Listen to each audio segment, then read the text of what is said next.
Guys आज हामी तपाईहरुलाई दिनभरि गरेको काम कस्तो भयो देखाउँदैछु। यो चाहिँ हाम्रो आउटडोर लाइट लगाइसक्यौं। हामीले त 5 वटा लगाइसकेका छौं भने एउटा चाहिँ हाम्रो भाइले लगाउँदैछन्।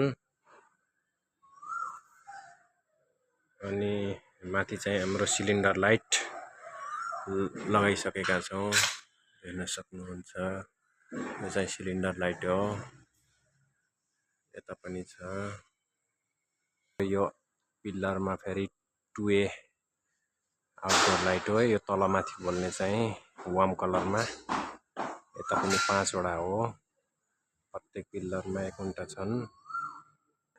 अर्को आउटडोर लाइट चाहिँ यो हाम्रो 5 वटा छन्। यो पनि यहाँ एउटा छ। यो एउटा यता 3 वटा छन्। प्रत्येक पिलरमा 1 वटा छन्। यो हाम्रो काम कस्तो लाग्यो? राम्रो लागे लाइक, कमेन्ट, सब्स्क्राइब गर्न नभुल्नु होला। धन्यवाद।